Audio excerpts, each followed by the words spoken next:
all-terrain mech of destruction comes fully loaded with power steering, AC, jumbo-sized drink holders, and enough plasma mortars to take out a small star system. Team Darkstar's not out for a Sunday drive today, folks. They'll be blazing a trail right into the center of the Catacomb Burial Dome. Greetings, I'm Solidus-Skully, and welcome back to Ratchet Deadlocked, where today we're going to be taking control of the Nobody's Landstalker. Why am I still in a fucking Kingdom Hearts mood? I've been playing that game for so long, I need to shake off my funk. Anyway, this is the Landstalker. Basically a giant lumbering mech of destruction, I guess maybe to sort of be a bit of a stand-in for Giant Clank, but yeah, you have fast-firing machine guns, you have some chargeable missile launchers, and yeah, it also runs on its own health bar, that again, if you return to the initial warp pad where you first found the vehicle, yeah, you can regenerate its health, if you're feeling like a little bit of a girly man. But yeah, putting all that aside though, yeah, the Landstalker, I wouldn't say it's the funnest thing in the world, but again, for the challenges that you do have it in, it is quite fun. Except for the get a set amount of score by destroying targets or whatever. That's a mission that we'll talk about at a later date, so we don't really need to worry. In the meantime, it's basically just a fun-filled romp of... Here's a giant mech of destruction. Use it and kill everything. Oh, I can't imagine the damage Bill Dreadzone is gonna get for this! Wait, Dreadzone gets billed? So do they not own these planets, or do they have to pay their governments? Is there a bribery thing going on? Is the Catacomb format to be like a national heritage site for, like, the dead robots? What the sense does that make? Is it just here for tee-hee, hodl-ha, jokey-joke meme-lord kind of antics, or is this... Well, I mean, again, the final arena battle that we're going to be doing right here is just that, really, fighting against robot zombies and having to survive, so I guess I might as well talk about the logistics of this. Again, did Dreadzone legitimately own these planets, or... is there some backdoor shenanigans going on where Vox is basically bribing and paying his way throughout the universe? And in that case, that does also make me wonder why the Galactic authorities haven't cottoned on to a lot of his antics, because, I mean, again, this isn't just some, you know, random bumblefucks going missing. Like, I mean, the term Galactic Hero seems to imply that, you know, these are public figures that people, you know, public figures, celebrities, all that of the sort that are going missing, and, you know, would cause some major distress for the galaxy, so... why exactly haven't they cottoned onto it? How dangerous really is the Shadow Sector? I mean, if, you know, the whole fucking Galactic Rangers or whatever could just descend down on them at any moment and take them down? I don't know, I mean, I suppose it could be the equivalent of, like, you know, the US government trying to crack down on, like, some random druggie to get $5 back or something. You know, in that, it's an issue that's so minor that they have bigger fish to fry, but at the same time, though, I do think it is also worth discussing, because the fact that Vox has been able to get away with his stuff as long as he has, to me, I think, was prime opportunity for not only the story to expand upon the themes of consumerism and, you know, just how, you know, deranged and dark the media culture can get, but I think in turn it probably would have also helped to better explain how Gleam and Vox was able to get away with this stuff, because, like, I mean, the stuff they're getting away with here, you know, is flat-out fucking Chairman Drac Dr. Nefarious shit, but Vox seems to have been... doing his stuff for years at this stage, so really, I don't know, I'm just kind of struggling to think of a reason why why the galaxy at large hasn't put a stop to this. I mean, again, I did mention the Shadow Sector being a lawless region of space, but again, what exactly, you know, separates this from the likes of, you know, bloody Thugs for Less or whatever? But anyway, that's pretty much the end of the challenge, and my rant at Ratchet Deadlocked. Oh yeah, we also get the Hacker Ray, which is, again, you might think it's a hacking minigame, but no, you're pretty much letting Merc and Green take care of that, so... yeah, they basically use that to unlock Hacker Orbs, and it's not really anything, really, it's really just... it's watch them do a thing while you defend them against enemies, and then progress with the levels, so... yeah. Again, I did mention in the previous part that this level does rely on the core gameplay carrying a lot of it, but, in terms of anything else here, actually, we also have one side mode, at least one that I can remember dead offhand. Yes, hoverbike racing. Not quite the same way that it works in Ratchet & Clank 2, because again, you do have a lot more maneuverability options. But yeah, that actually does bring me to a fun fact about Ratchet Deadlocked, because the game was initially going to be a racing game. That's how it was pitched in 2005, but unfortunately all the development they made of that pretty much had to go by the wayside because of a certain other company and their little platformer duo also having a racing game.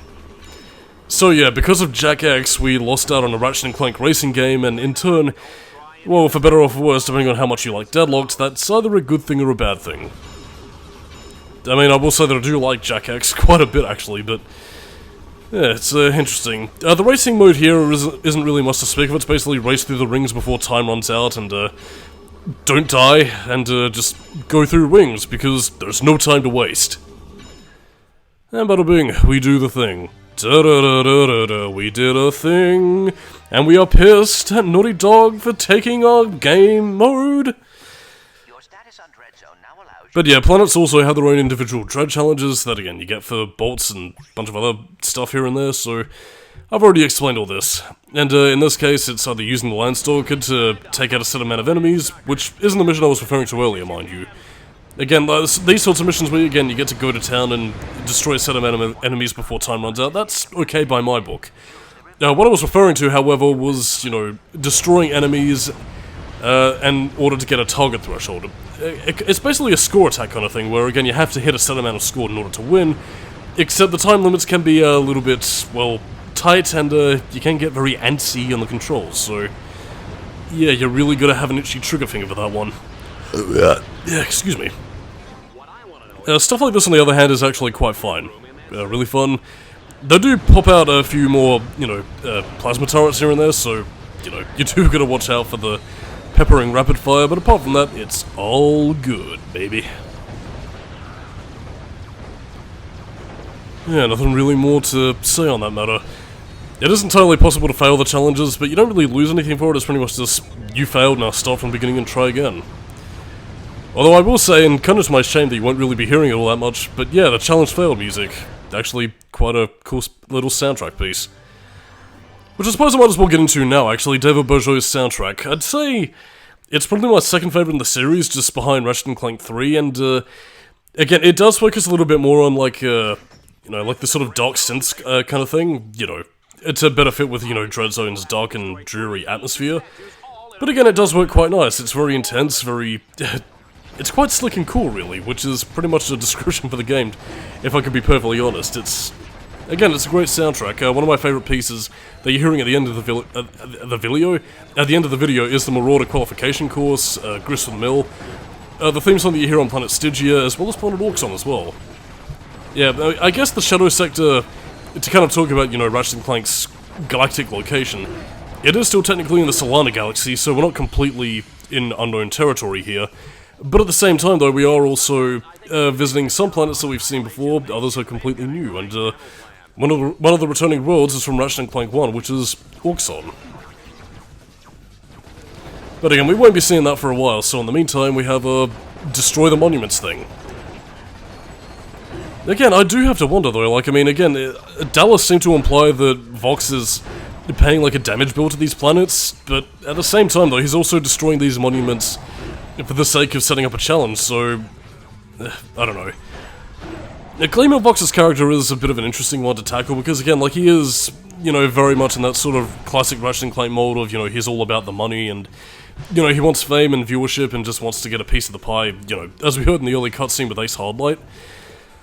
But at the same time, though, there is a certain threatening snarl that you didn't quite get with the likes of Chairman Drek, Quark, or Dr. Nefarious, and again, it does give him a bit of an edge, at least in terms of, you know, how he talks to people, because again, he's very snake oil, but again, if he doesn't get what he wants, he's, got a bit of an explosive temper, and, it's quite frightening. I mean, again, it's not, you know, frightening in the same sort of, like, horror movie, I will eat your soul kind of way, it's frightening in the sense that this is a man who wields power, and he will do absolutely anything and everything to get what he wants, which, again, adds some much-needed teeth, and does make Gleeman Vox a pretty interesting villain in his own right. I suppose the biggest thing for me is that I just would have liked to have seen a little bit more of that come into play in terms of how he manipulates people around him. I mean, again, we see that he already has Ace Hardlight under his thumb, but again, what about other heroes, so to speak? Because again, if you do check the rankings back in, you know, back at your headquarters in Dreadzone, you can actually see Ratchet's ranking compared to other heroes who are also competing next to the Exterminators, and I don't know, I think it would have been cool if the game sort of expanded upon how other heroes would have interacted with Vox, if he could have tempted them with fame, money, and women, or if, you know, some other stuff like that.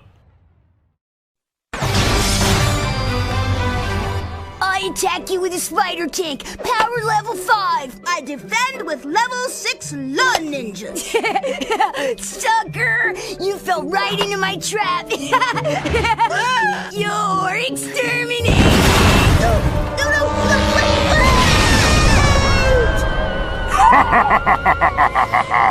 Go, Reactor! Slap me some skin!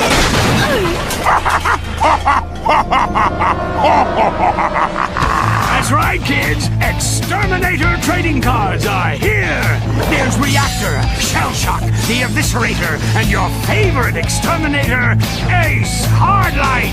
Collect them all and exterminate your friends today! Okay, now that we've had enough of fucking Top Trump's Ratchet and Clank edition, yeah, I just thought it would have been interesting if we could have seen either other heroes in terms of, seeing them actually continue to play alongside Ratchet, or possibly see them pitted against Ratchet. Which I feel would have been a really interesting thing to do, and something I would actually like to go further in depth on, but we don't have time because now we're moving on to Planet Sarathos. So yeah, I'll pretty much let you have a little preview of the level, as we're going to be seeing it soon.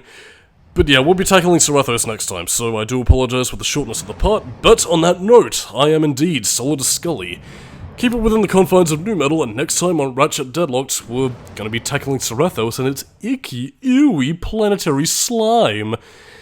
Catch you next time, and I'll see you later. Bye-bye.